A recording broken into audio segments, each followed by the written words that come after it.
terabit level scale, the highest, most flexible throughput, low latency, and guaranteed reliability, making it the satellite system of choice when performance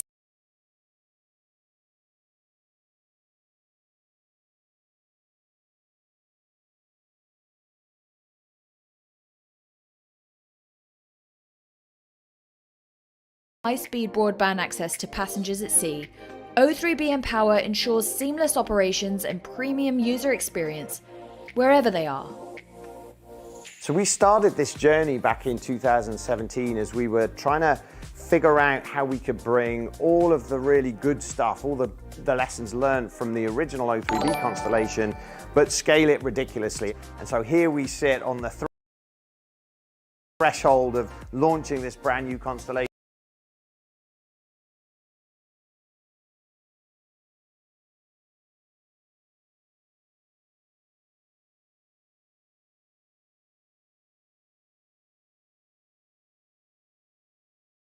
Those three things combined make O3b mPOWER completely unique. The first 2 satellites of our initial 11 will soon be launching into medium Earth orbit. They will join SES's current O3b system at 8,000 kilometers above the Earth's surface, building on SES's pioneering legacy of empowering businesses, governments, and communities in some of the most difficult to reach places on Earth. With O3b mPOWER, we're taking that experience even further. O3b mPOWER is scaled ridiculously from the original O3b constellation, and that means that in all our verticals, in cruise, in government, in fixed data, we're able to serve not just 10 beams per satellite, but 5,000 beams per satellite. So the number of applications that we can support on O3b mPOWER has just grown hugely, and all with the ambition of making sure that we're supporting all of our customers' networks and all of their needs. O3b mPOWER's secret lies in the unique combination of the most innovative satellites, industry-leading ground infrastructure, and advanced software systems, all developed to form a future-proof network, ready to bring an extraordinary level of performance to satellite-enabled communications. Our journey with O3b mPOWER with SES began when we were presented with a very complex problem that we knew a traditional design approach, a traditional satellite architecture simply wouldn't solve. We needed to design a network in the sky. It's been a tremendous journey of invention. We're here in historic Cape Canaveral, and we're just a short time away now from the first launch of O3b mPOWER. And actually, this is going to be the first of 5 launches that are going to happen over the next year or so, and I could not be more excited. And I hope in joining this broadcast, you're going to get to witness an incredible launch, but you're also going to get to share in the O3b mPOWER journey.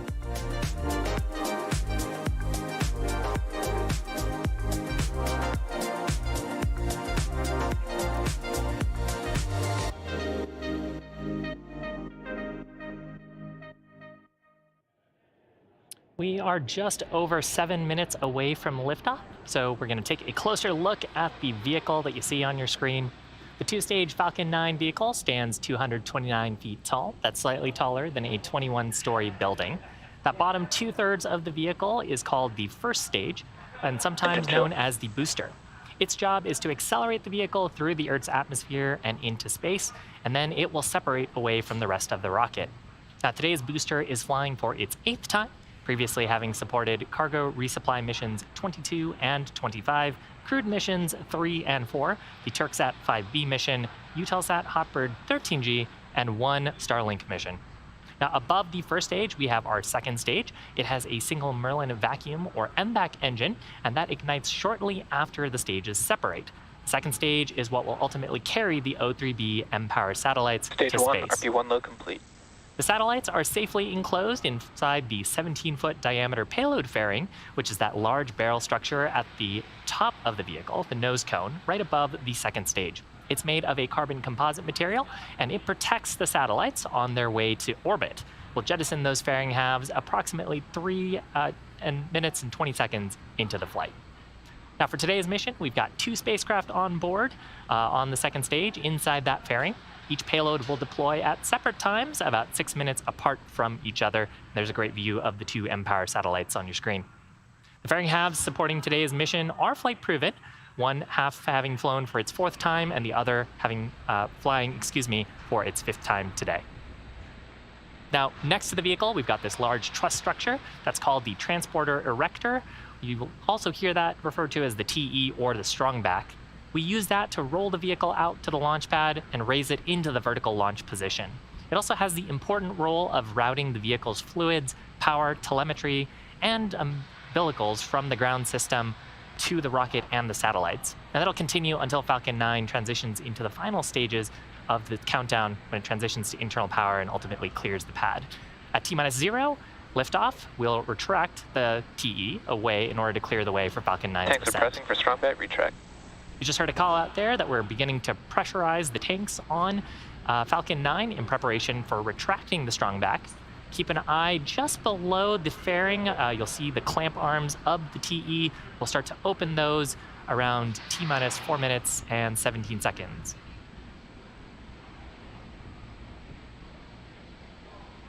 Beautiful day for an almost night launch.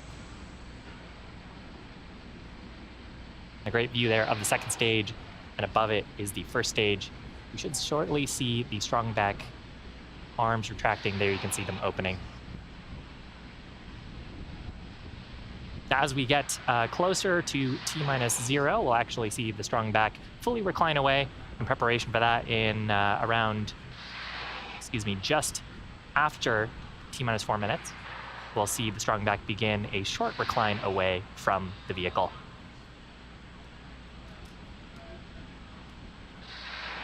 At the base of the strongback, we've got a hinge structure, and we use ground hydraulic systems to pull back the strongback to a fully reclined position that'll recline even further at the T-0 mark.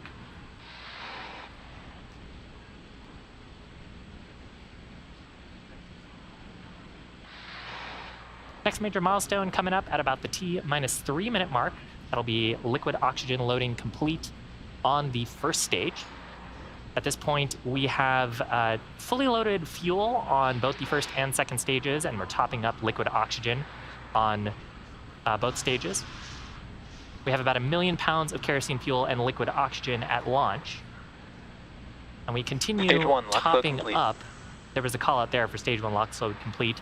We continue topping up that liquid oxygen on the first and second stage because we loaded at an extremely cold temperature, which is much colder than the surrounding environment, and it tends to boil off. So as it boils off, we vent off some of those gases. That produces those white clouds you see around the vehicle, and we keep topping it up so we can get the maximum amount of propellant and therefore performance out of the vehicle for the mission.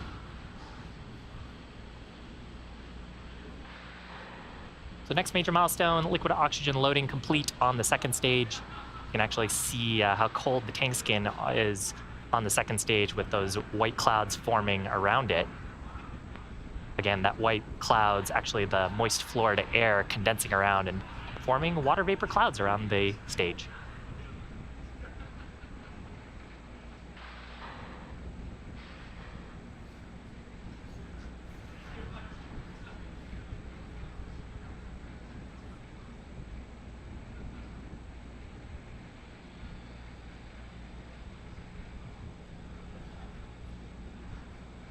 Beautiful view at the Cape.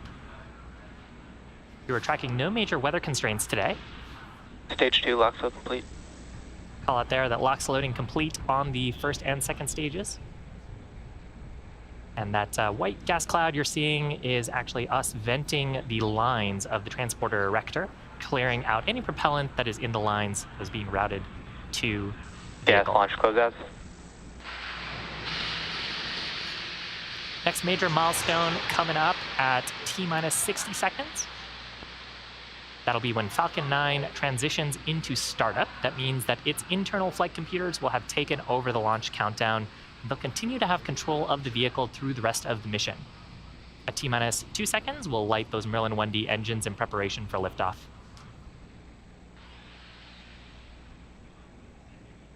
Falcon 9 is in startup.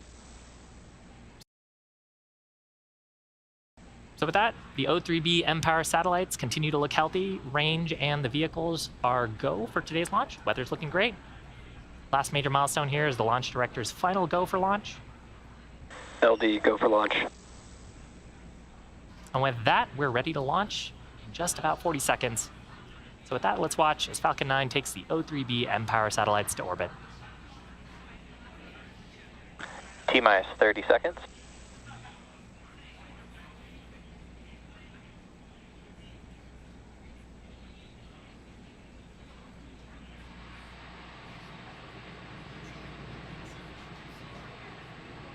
Fifteen seconds.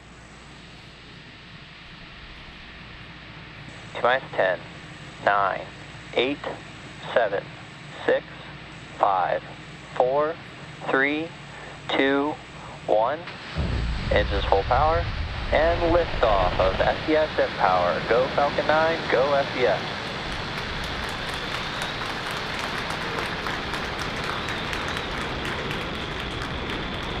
Vehicle's pitching downrange. M1D chamber pressure nominal.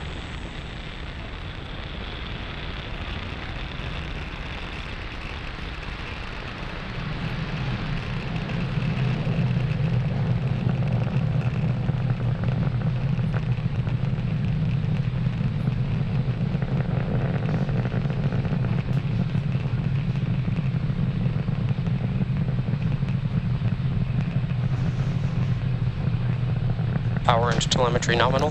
Falcon 9 has successfully lifted off from Space Launch Complex 40 at the Cape Canaveral Space Force Station in Florida, carrying the O3b mPOWER satellites to orbit. And here's a great view from the first stage, looking down at those Merlin 1D engines. Now, during the ascent, we've begun tilting the engines. That's called gimbaling. And we've begun actually moving horizontally away from the launch pad in a maneuver called a gravity turn. We're still mostly going up. As you can see, the altitude is increasing. But we're also starting to go horizontally away from the pad, and ultimately it's that horizontal speed that will get us to orbit. I apologize, I just talked over the call out there for max Q. That is the point of maximum aerodynamic pressure and the highest stresses on the vehicle during the ascent. Now, the rocket needs to go about 17,500 miles per hour horizontally in order to avoid getting pulled back to Earth. So we'll be continuing to accelerate the vehicle in preparation for several events we've got coming up in about a minute. The first of those will be main engine cutoff, followed by stage separation, and then second engine start number 1. Now, main engine cutoff is where we shut down all 9 of these Merlin 1D engines in preparation for separation of the 2 stages, and then followed shortly after by second engine start number 1. We heard a call out there for MVAC chill-in. That means we've begun to chill in the turbopumps on the second stage in preparation for full flow of the Merlin vacuum engine and ignition at about the T+244 mark. So again, coming up, main engine cutoff, followed by stage separation, and then SES-1.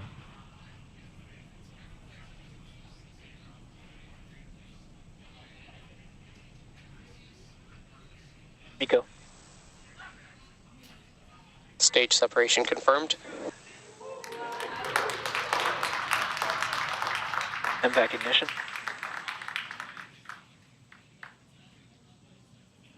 Great views. Left-hand side of your screen is looking up through the inner stage where the Merlin vacuum is sitting. You can see that's now a first stage view of the grid fins deploying. Right-hand side of your screen is that Merlin vacuum engine having started its burn. It'll continue burning for about the next 5 minutes. Next major milestone will be deployment of the fairing halves.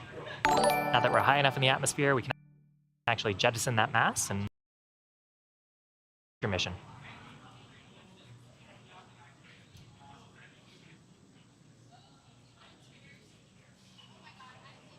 Bearing separation confirmed.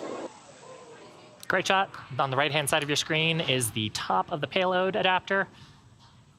And on the, sometimes we can catch the fairing halves jettisoning away in this view on the Merlin vacuum. Now again, we'll be attempting to retrieve these fairing halves once they fall back to planet Earth on a recovery vessel named Bob.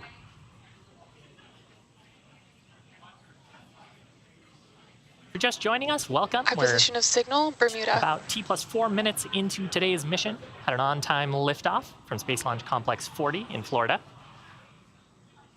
On the left-hand side of your screen is Falcon 9's first stage, using some attitude gas to reorient itself for its next major event, which is the entry burn.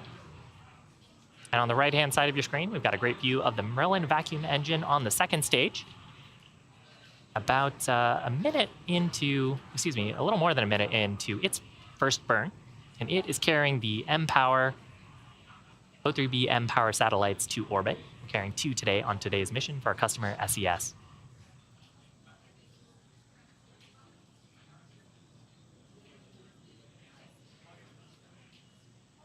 Next major event is going to happen on the first stage, which is on the left-hand side of your screen. That'll be the entry burn. During the entry burn, we relight 3 of the Merlin 1D engines on the first stage.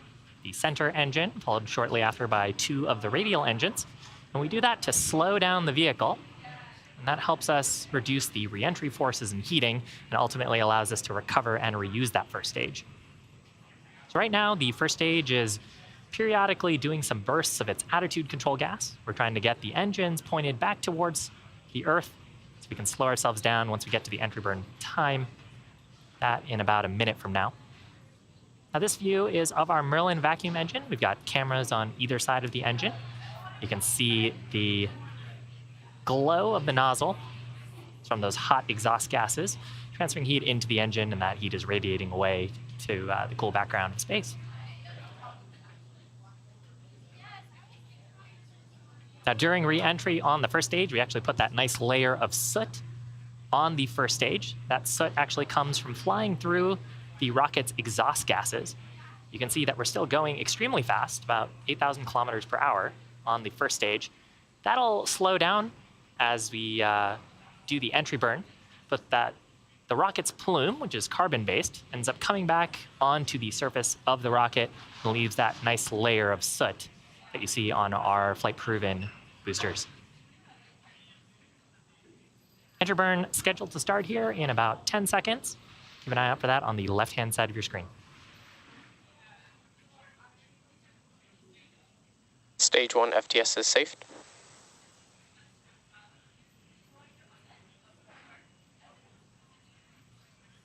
Stage 1 entry burn startup. Successful entry burn startup. This burn lasting just about a little over 20 seconds. You can see that our speed is rapidly decreasing.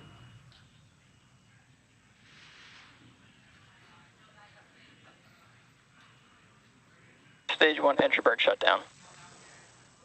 And shutdown of those 3 Merlin 1D engines. Again, we do this burn to help with reusability. And really, reusability is the key to lowering the cost of spaceflight, and that enables more investments in critical scientific research and missions like today's payload. The Falcon 9 first stage that supported today's mission will be performing its landing burn for the 8th time. It's previously supported a number of missions, including the cargo resupply missions 22 and 25, crewed missions 3 and 4, TWRCSat 5b, Eutelsat Hotbird 13, and a Starlink mission, and of course today's mPOWER mission.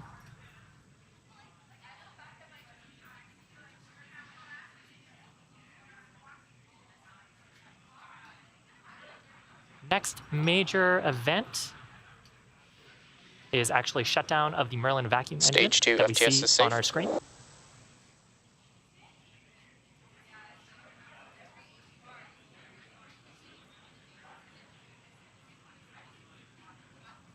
Now, the Merlin engines are optimized for thrust in... MVAC shutdown.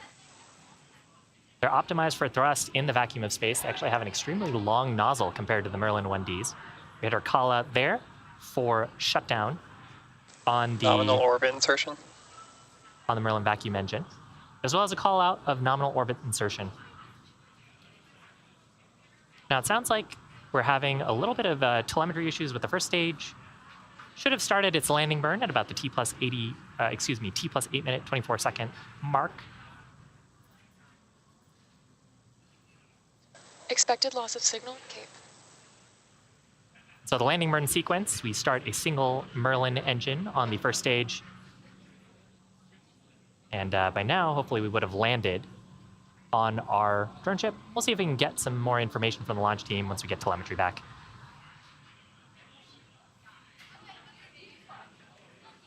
So at this point, the mission is not over yet. We've just completed the first of 3 burns on this Merlin vacuum engine on the second stage. We're in our first parking orbit. Our next burn coming up on the second stage will be coming up after this coast phase. We'll ignite for a second time for a short burn, and then a third burn after that, a little bit longer after. So we'll see you back here in about the T plus 27 minute mark for second engine start number 2. See you back in about 17 minutes. In the meantime, enjoy the space tunes.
Expected loss of signal, Bermuda.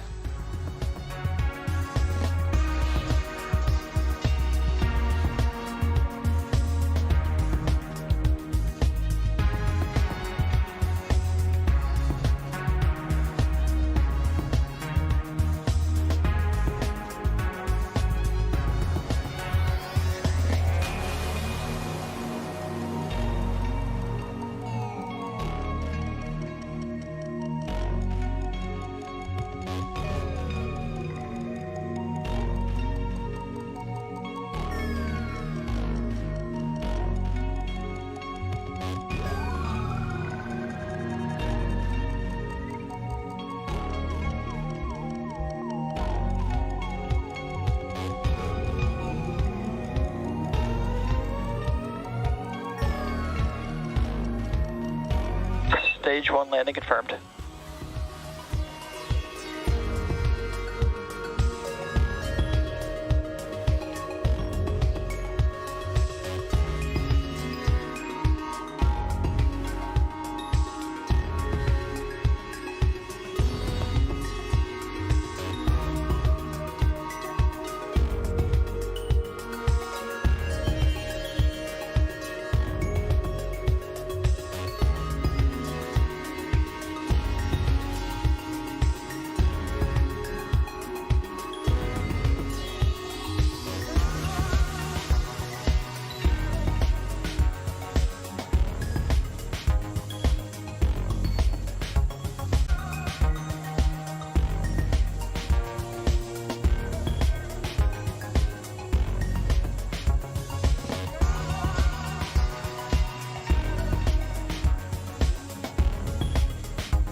Acquisition of signal, good bone.